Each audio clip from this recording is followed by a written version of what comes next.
whole day. We had our suspicious characters meeting on Tuesday, yesterday. So That's what I would call a wide-ranging conversation. oh, wasn't it? Oh yeah. It was. It was glorious. It was. I learned a lot of things unrelated to mystery. There you go. Oh, it sounds We don't always intriguing. have a good topic to talk about at the time. So Yeah. but we have gone on for, what are we now? 16, 17 years? Wow. Yeah, That's amazing. it is. Wow, I'm impressed. We're Yeah. It's just a small group, but we keep at it. It's a Right. fun group. Interesting. It is. And if- what is it called? It's called Suspicious Characters. Oh, wow. We're mystery writers, sort of, but we also have a whole bunch of other people who don't write mysteries per se. Sci-fi writers, Yeah. Yeah. and other things. Memoir. Memoir. Writers. Oh, yeah. Autobiographical novel. Yeah, And they That's so even cool. children's books.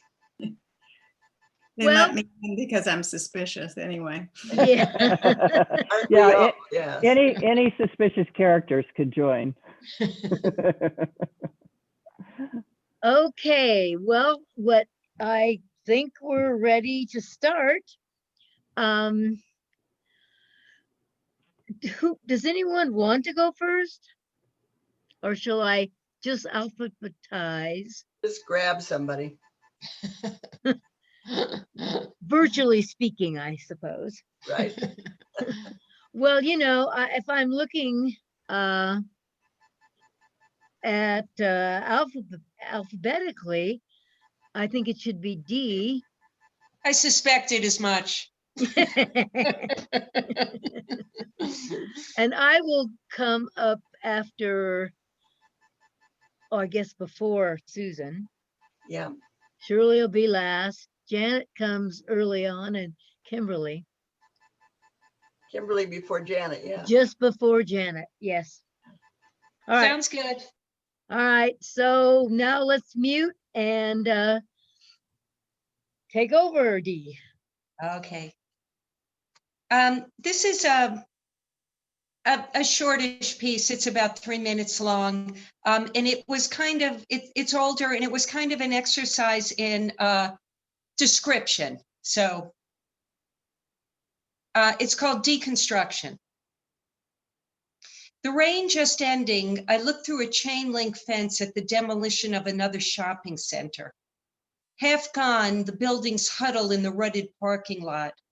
The little market's plate glass windows are punched out, and only checkered linoleum is left in the laundromat. The gas pumps have been hauled off from the corner station, replaced with a mountain of crumbled tar.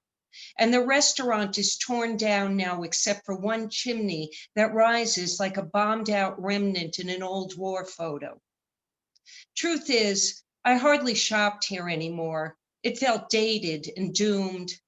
Everything degrading in those last years, the vacant shops left unrented, and the pavement sinking more after each storm.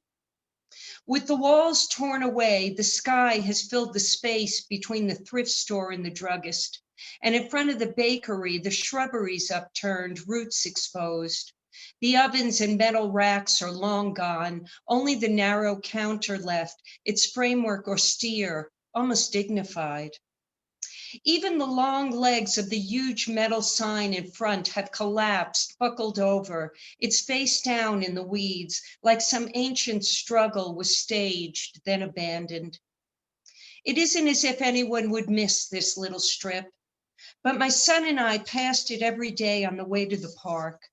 He was barely 3, pedaling a big wheel under the striped awnings. He'd raced the design of green and white tiles set below the windows in a wave of motion. The afternoon sun was rolled out in a carpet of light. Now the tiles lie in a rubble of cement and wire, whole sheets fallen over like beetles helpless on their backs. The clouds are finally lifting, and the mountains come into focus, sharp shadowed in the distance. White shafts of light brush against the ragged expanse, a little like an old oil painting, oddly biblical. And here come two boys riding bikes across the muddied ground, rearing their front tires up as if on horseback, calling to each other across the emptied landscape. Thank you. So nice to get it over with. Oh, but that's so nice. Oh, it was beautiful. Beautiful. Oh, thank you. It Yeah. was beautiful. Thank You you. were there. You could I see know. every bit. Could visualize the whole Um, thing. Thank you. Yeah. Oh, lovely. Okay, then now I guess we have Kimberly. Technically, I did not sign up to read, so but no, You don't no, have to if you don't well, want to. Janet will know that I have a little something that I had for the homework that I happen to have sitting out here in front of me. A few times ago, oh God, it might have even been still at Elks Theater. Oh, it was so long ago. So I had a character, Carol, whose daughter died the previous June, allergic reaction to a bee sting. And she is now, this is now Mother's Day, whatever that is, 11 months later. And she is currently taking care of her cousin Franny's children, Bobby, who's 14, and Lydia, who is 7. So this is the scene that I had turned in for that. Here's the grief that Carol has always kept sternly in check, endlessly forestalled by a bulwark of busyness, by mountains of baked goods and neatly pressed sheets, by scarves and hats crocheted in intricate patterns requiring focused attention, by windows scrubbed with vinegar and ruthlessly polished with crumpled newspaper. And when she finally makes the tea and sinks into her chair in the kitchen, here is the last measure of protection her bone-deep weariness provides. She can look out at the clothesline, and now the grass and early dandelions and clover, and be too exhausted to fill in the rest of the picture and see it all again. But on this day, her defenses fail her. This day has historically been a day of forced inactivity for her, and her heart remembers the pots of tea brought early to her bedroom by JJ and later Barbara, remembers the Sunday comics perused while she sipped her tea, and her children, loosely supervised by John, cooked breakfast, French toast or a cinnamon-rich coffee cake, and one year a disastrous attempt at Eggs Benedict. Last year, is it a year already? Barbara had proudly served buttermilk biscuits with butter and black cap jam they had put up the summer before. There had been a purple tulip in a bud vase. Carol had always been amused by her children's efforts and a little embarrassed by all the attention. How had she not seen that this was everything? How had she not known that this was joy? She closes her eyes and inhales deeply. Surely she can smell the biscuits in the oven. She can hear cupboards opening and closing, the ting of silverware, Barbara and JJ laughing and talking in low voices. She's falling now, with nothing and no one to catch her. By the time she hears the soft, "And Carol?" and opens her eyes and turns her head, it's too late. Her throat is too tight to speak and tears are streaming down her face. There's a little girl looking straight at her, solemn and unflinching. She pulls from her pocket a multicolored square and holds it out to Carol with both hands, a sacred offering. I made this for you. Carol is undone. She pulls Lydia into her lap and pours out her heartbreak and sorrow in a torrent of tears. Niobe, not yet turned to stone. Okay, that's all. That's all. Thanks. I That was like all the great. I like all the extra description in there that wasn't in it in the story you submitted. Well, 200 words is not much, you know, No. as you know. That was It was lovely though. wonderful. Yeah. Thank you. Okay, it's Janet on. Okay, stage. mine is a story pretty much about nothing. I called it My Summer Vacation. Summer ended that night, the last day of August. Nothing she could put her finger on, but she knew deep in her bones it was over. The next day, she stood barefoot in the afternoon humidity, looking at all the green tomatoes in the garden, wondering how many wouldn't ripen now that it was fall, and how much green tomato relish could a person eat, regretting she hadn't planted enough cucumbers for pickle relish. Too late now, she said out loud. It was too late. All the garden vegetables in the world couldn't turn back time. Not hours and hours of canning their fragrant returns, not rows of sweetly frozen peaches, not dinner after dinner of lush, fresh meals. Nothing could turn back time. Too late. She pushed away the thought with trivial regrets that didn't matter at all. Besides, fall shed a whole new light on things, a beginning of sorts. Kids back in school, everyone readjusting their schedules and expectations, all of her friends bemoaning the resumption of work, the arrival of students, the long hours at a desk, the lost summer. Time to get back in the harness, time to pull your weight and get on with business. She lifted her shoulders against the thought. Suddenly the dirt didn't comfort. A sharp bull's head stuck in the arch of her foot as she moved to the raised box of earth overflowing with squash plants. The squash bugs had won. 100 or more hatches ago, she'd thought she'd nipped them in the bud.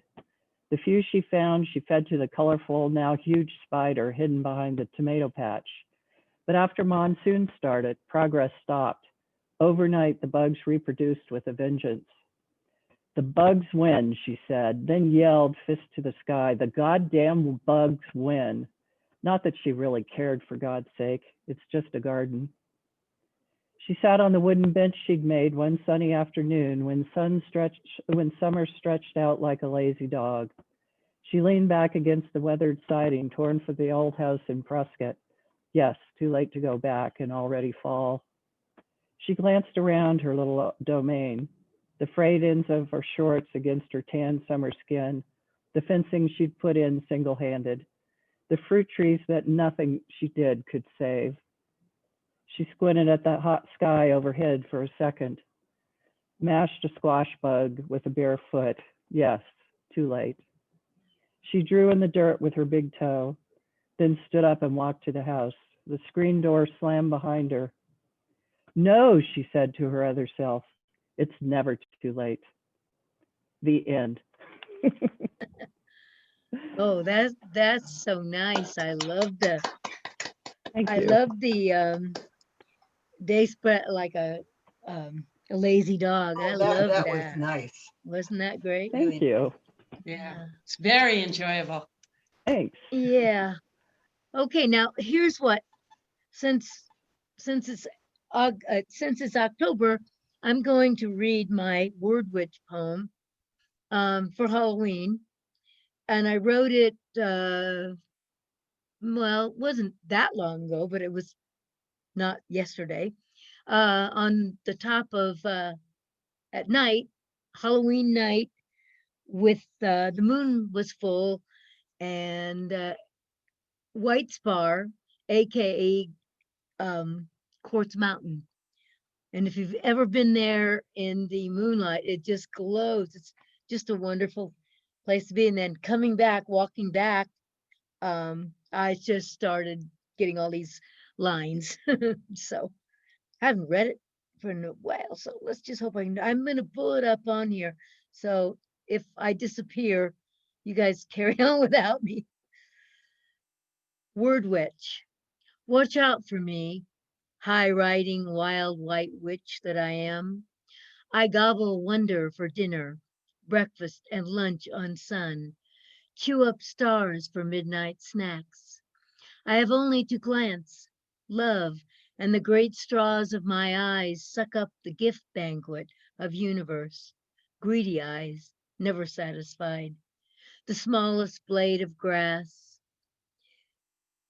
the grandest snow-salted peak, the infinite mystery of a human life are all seasonings for the black hole of my palate. Watch out for me.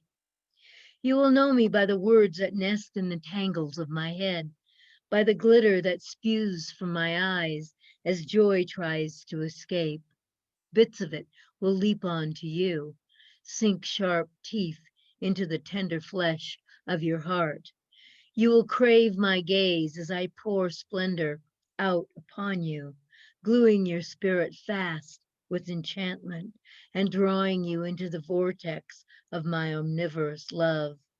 I will stir the blood and bones of your life into the boiling cauldron of my own soul, twisting the truth of your sinews to make my spells, transforming your flesh into paper incantations. With a few dark marks, switch you from prince to toad, princess to hag at my whim.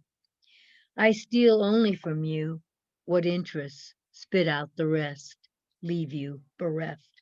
Watch out for me. That's it? Oh, that rocked. That Wow. rocked, Susan. That was Oh, awesome. that was wonderful, Susan. Very Amazing. powerful. You see what a little full moon on Quartz Mountain will do to you. And we're supposed to get one this year for Halloween, aren't we? A full I moon? think so. Yeah. That's what they said. Well, I'm just saying I'm going to wear garlic around my neck next time I come into the bookstore in case Susan. And I have a book called Suffer a Witch that I brought out last year in October. yeah. Right. This town who thought the gal was a witch. Yeah. And speaking of that, it's time for you to read. Okay. Well, I have a piece that I did for one of Lorraine Herring's classes. It's actually, it's taken from the big story that I wrote for a class, and she had us do little bits and parts in other people's points of view. And this is the wife of the character that I wrote about in my main story. This is Bee Hatcher is her name. This is Bee's story. Bee Hatcher sat in her rocker on the front porch of their small farmhouse, the young hound at her side. Together they watched the shadows of the cottonwood grow longer as the Arizona sun lowered behind the Dragoon Mountains in the distance. Ora was out in the barn milking the Holstein and feeding the rest of the stock. A jackrabbit galloped in front of a patch of greasewood. The hound lifted its nose and right ear, but lost interest as the jack hopped off. Bee's chest swelled at the mellow hues of the late sun across the landscape. She loved this part of the day. A kind of sweet, sad yearning moved through her at this time. Today, the yearning grew, expanded, and brought an ache so deep she caught her breath on it. Why did she have to think of that now? Think of her loss. Bruce, I'm trying to read. Pardon me. Sorry. Pardon me, I'm going to start back. Today the yearning grew, expanded, and brought an ache so deep she caught her breath on it. Why did she have to think of that now? Think of her loss. What brought that up? That terrible feeling of emptiness. Had to be young Clemmy coming over this morning with her newborn, showing off her pride and joy. A baby girl, so soft, so perfect, so much hope and promise wrapped in that tiny body. And Bee's heart so full, happiness for Clemmy and despair for herself. God help her. She hadn't felt this bad in years. Thought she'd conquered her depression and longing. But Clemmy's baby brought it all back to the surface. She sighed on a sob and looked off to the mountains, her eyes hot and moist. The Lord had decided she should be childless. The miscarriage almost 20 years ago had made it clear. She and Ora had tried again and again, but nothing ever came of it. She remained barren, her lot. Bee thought back on her own childhood, the hardships, the needs and wants never filled. She was one of 7, her pa an itinerant laborer for the big farms in California and later in Arizona. Times back then were hard, daily needs scarce. Bee and her 3 older brothers had worked alongside their pa when they got old enough, the 3 younger ones still at home with Ma. The work had hardened her, made her strong, and given her an earthy wisdom Ora always said she'd harvested more than the crop during those years. He always said she was the strong one. But times like this, she didn't feel it. The sorrow would get the better of her and eat away at her strength. Back in those days, work in the fields and orchards, she dreamed of having her own child, of giving that child better than she got. That was what sustained her. When her back ached and her hands pained and her legs so abused they wobbled as she stood. Then the evenings after work, they go back to their small cabin along with the other laborers, too tired almost to eat the meager fixings Ma put out. No laughter there, not even much talk except to say, more water and take your plate to the sink. Most of all, it was the laughter Bee had wanted to give a child of her own, to see the smiles, to hear the joy in the little one's voice, to give a child of her own what she'd never had. That would have made all she'd endured fade away, vanish like a bad dream. Just to give what she'd longed for, to make a new life different, better, filled with hope and promise. But it wasn't to be. The Lord had his reasons. Bee had to believe that, or what was life all about? She caught Ora cursing the fates and had been frightened for him. Many's the time she had to calm him, make him see it was their lot and not to question. Secretly, though, she had to admit she questioned it herself. Times when she was weakened by her sorrow and longing, she'd wondered why she had to suffer so much. Maybe the Lord understood. Maybe he accepted this lapse as mere human frailty. And so Bee sat on the porch, rocking slowly, the young hound at her feet, looking out at the lengthening shadows of the cottonwood, burnished light coloring the gray of the barn, and trying not to cry. After a while, Ora strode out of the barn. He lifted the ball cap and swiped at his sweat on his forehead with an arm, replaced the cap, and came on toward the house. The hound got up and trotted down the steps to meet him. Bee made her way back into the house to put supper on the table, her emotions once again stifled so that she could move on. Oh, wonderful. Love that. Wow. Susan. There you go. Well, it's, yeah. It always confuses me when it says unmute, mute, and okay. Yeah, well, thank you so much, Susan. And thank you, oh my gosh, everybody.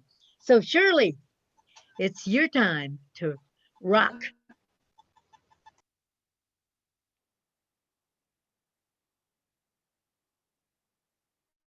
Can't hear you, Shirley. Got to unmute. Doot, doot. There, that better? Yeah, okay. Can you hear me now? Yes? Okay. Yep. All right. Okay, good. Thank you for being here to help me be organized and actually get something done and think about how I want to do this. This is more of the same, and actually over the course of this week, form for this book that I'm writing is beginning to develop in my head. So the selection today is taken directly from emails between me and a very good friend of mine in Arizona, Carrie. Some of you know her. And we've been supporting each other through loss. Her mother has Alzheimer's and his memory issues. Your paper is interfering with your sound. Oh, I'm sorry. So anyway, these are emails that I sent to Carrie. I didn't include her responses. I haven't asked her if that was okay. And some of it is not, she probably wouldn't want that in. So what I'm going to do with this is I'll read the emails today, and then I'm going to weave in amongst the emails some of the diary entries and some of the little notes that Richard and I wrote back and forth to each other to sort of show that not just the devastation of his disease and subsequent death, but also the little splashes of joy throughout, because I don't think people want to listen to sustained sorrow. And it wasn't like that. So we'll see how this works out. So I'll try not to hide my voice here.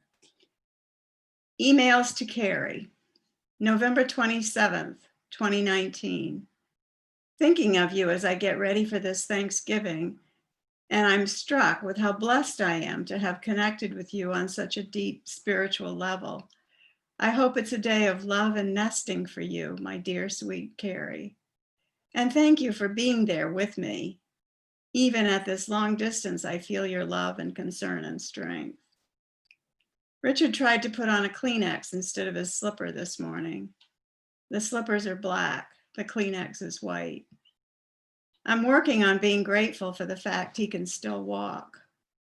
We got outstanding news at the doctor's office this week. His cancer metastasis is arrested for the time, and the tumors are starting to shrink. The Alzheimer's, however, is racing. He doesn't remember how to do the simplest things, like his mind is losing the ability to motor plan. And I have to instruct him on, say, how to get up off the couch or sit facing the table or hang on to his walker. I dread him falling because I know he won't remember how to get up, and his retention for following directions is too short to execute the movement. So I'm a constant coach. It's not his strength, it's remembering where to put his body parts. My gratitude is that we have all these people around us who knew him before, knew him when he was a giant, and love him more now because he's so good, so gentle and brave. December 9th, 2019. I went out in the pouring, freezing rain today to shop for your present while Richard waited in the car. Thank God he can still do that. I had one thing in mind. I have shopped at this store for the past 20 years, first through catalog, then online, and now in the store, which is located in this adorable mall right downtown. When I got to the store, I found many items similar to, but not in the color I had to have for you. The nice lady, well, not really a lady, she was too young, too tall, too gorgeous to be called something stuffy like lady, behind the counter, told me I would find the right color and the right size online, and it could be mailed directly to you. So I did that and sent it to your home address. It was so much fun. Then we came home and started with Christmas decorations. Richard had a fabulous day. I was busy and he smiled a number of times so I could ignore most of his brain freezes, except when he needed help finding the bathroom and how to use the toilet and how to wash his hands and how to arrange his clothes every time. You also have another present coming. That one will be delivered to you at work. December 28th.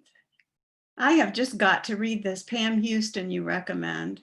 You are right, I could do it on my Kindle. And aren't you just having a creative spurt of writing? It's wonderful to see, as well as inspirational, which I need right now, this happy productivity, even though it's not mine. The last few days have been so hard. Richard has lost so much physical strength. It's a struggle every time he stands from a chair. And walking is very, very difficult, even with a walker. It's also been a huge challenge to get him to eat or drink anything, no matter how I try to entice him. My poor darling, poor me. So your writing ideas are precious and lift my weak little spirit. December 29th, 2020. What is the name of the Pam Houston you're reading right now again? I forgot. I forget so many things, but I do want to check out her easy organization and writing style because of the way you describe them. I have never read one of her books and I want so much to give it a try. But I barely get time these days to catch up on email. Seems Richard is needing some type of attention almost constantly, and then he gets lonely if we don't sit visiting all day. I asked yesterday if he wouldn't like to be in a day program or have people come to visit with him so he wouldn't get bored with me. After a very long pause, he said, "No, I'm never bored as long as you're in the house." It broke my heart. I finally have a few minutes after he's gone to bed, and then it's showering, scrubbing laundry, breaking down boxes for recycling. We have everything delivered. General cleaning, organizing, finances, doctor appointments. It's never ending.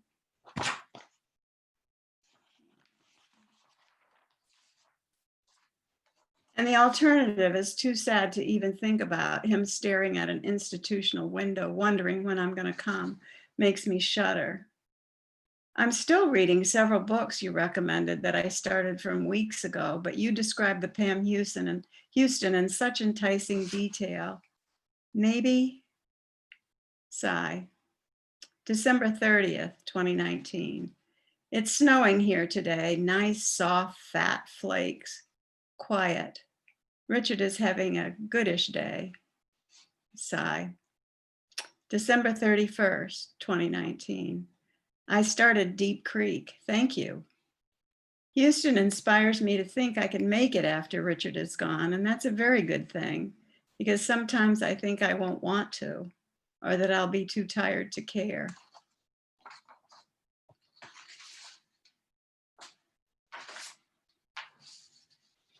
January 15th, 2020. Richard is mostly down to gestures and one-word questions and statements now. He listened to your YouTube presentation on how anxiety is contagious, then pointed at the screen and said, "Again?" and then listened again, and then asked me to read the comment I had posted by saying the one word, "Yours?" He smiles at the sound of our voices. I'll do anything in the world for that. Hugs to you. January 24th, 2020. Richard is sleeping almost 20 hours a day and can no longer stand up. He's alert with me for a few moments at a time, sometimes an hour total in the whole 24 hours. I can hardly bear to leave his side. Today we laid a shape for his obituary. That got a couple of smiles. Laid a shape in this case means I started a paragraph using the voice and tone I thought he'd like. Light, but not too light. Some humor, warmth, and a weaving of what is, what was, do I dare say was? What was most important to him? Life is too strange. I'm looking forward to coming out to Prescott, to seeing you someday. This keeps my head from flying apart. The very thought of the trip is taking on proportions of a mission. I told you Richard wants his memorial to be on my birthday, right? In a rare sentence, he said, "So I'll be there," which I took to mean that if it's on my birthday, he'll remember to come back. Come back from where?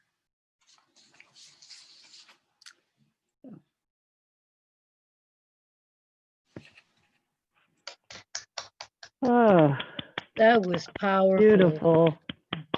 Just, Yeah, You're taking us through that whole process. yeah. Shirley. Yeah. And that's very personal. It's just tremendously personal. Thanks for doing that. yeah. Very beautiful, Shirley. Thank you. Yeah. I Yeah. question whether it's too personal, but No, No. it's still I'm going. perfect. I'm remembering the courses. I took a course on creative nonfiction and how important it is to go deep and as honest, as brutally honest as you can be. And this is the most honest writing I've ever done. So if nothing else, it's good for that. And hopefully it will give encouraging hope to someone else. Yeah, Yeah. So yeah. Well, it brings us closer And I to hope- you too. Yeah. Yeah. I hope so, because it's very, very good work. It's so touching and so, I mean, moving and powerful. And I haven't heard anything any better than that Yeah. about that. That's having just come from down where my son takes care of his dad and dementia, and Wow. yeah, it's a different situation, but it's still, I mean, you recognize it. So Yeah. gives me the chills. I Yeah. really like the idea of you weaving in the notes from Richard in between that. I think it would be nice breaks in it. I think that's a really good idea. Yes, that, and also some things that I said in my journal. Yeah. I noticed.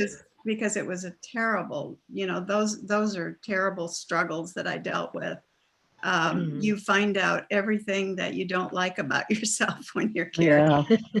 You find every single weakness that you have, Yes. Yep. every I- flaw. I can so relate to that after caring for my mother the last year of her life. Mhm. Yep. So thank you for helping just by holding the space for me. It's enormously helpful. Oh, that's Well, wonderful. Yeah. Thank I you think- for sharing. Thank you for sharing it. It We- was, Makes us a kind of a part of you. Yeah. So You are a part of me. that's what we feel now. You Yeah. are. And so many of the pieces today were about loss also. Yeah, mhm. So, that's true. They except were. for Susan's witchy poem. Oh, yeah. That was wonderful. That was, Yes. yeah. It was I want- scary. It actually was I- scary. I want to have that glitter joy coming out of my eyes. I love glitter. The straws of my eyes sucking up. It was, yeah. That, where does that kind of stuff come from? Really, I was wondering, how do you do that? Yeah, well, Yeah. it just was sitting in the moonlight and Halloween and, Oh, you yeah. know, I yeah. love those. I love those moments when they come. Yeah, and it just came pretty whole. I mean, I remember tweaking it here and there, but it's, it's a very rare gift when that happens. And Yeah, it is. yeah, well, thank you, everybody. I wrote. Well, I thank you for doing this. Thank yeah. you. Thanks so much. What were you going to say, Janet? I was going to say that one of my favorite poems that I wrote, I was sitting on the toilet at Yavapai College on a break in my poetry class, and it just came to me in whole cloth. And I Uh-huh. rushed back to my desk and I wrote it down, and I made very few changes to it, but it just appeared. Wow. What was it about? Was there any bathroom in it or no? No bathroom in it at all. That's funny. Fortunately. Well, today's entries were wonderful. Thank you, everybody. They were. Yeah, Very enjoyable. All right. yeah. Thank you. Thanks for organizing, Janet and Susan. Yeah, You're we welcome. this one almost didn't come off because I was almost stuck on the freeway Oh, yeah. Oh. coming Yeah. back from Tempe. So, Yeah. so, and it would have been a terrible one to miss because everybody's work was so lovely. And Amazing. yeah, Yeah. well, I love it. I love this chance. It's like a critique group in a way. It is a Mhm. little. Yeah. Yeah. Yeah. Yeah. Except Well- it's just the pure enjoyment of Yeah. Yes. the creation. Yeah. Mm. yeah, Well, that's thank you, impor- Susan. Well, you're welcome. Yeah. It's an important part, and I'm so glad. Yeah. So let's, I think it's on the 18th next month, the Is it? one, Okay. and I'll try to get Okay. more things out. Hopefully things won't be as crazy as they've been the last Right. week. Oh, So I'll try to get things, I like to send out as much as I can of the newsletter page so Right. that everyone will Yeah. remember a few days before and and show Yeah, it. I will too. As I told you, I didn't get much advertising out for it, so, Yeah. but I will Yeah. next time. Yeah. And still, we had a lovely, wonderful time. Yes, Yeah, it was nice keeping did. it kind of small, so Yeah. it was. I think it Yeah. works out either way. Yeah, Yeah. I do too. I do too. All right, guys, I will try to find the button to end it, and see you on the 18th unless I bump into you masked in a store somewhere. Bye. Bye-bye, everyone. Thank Bye. you. Bye-bye. Bye.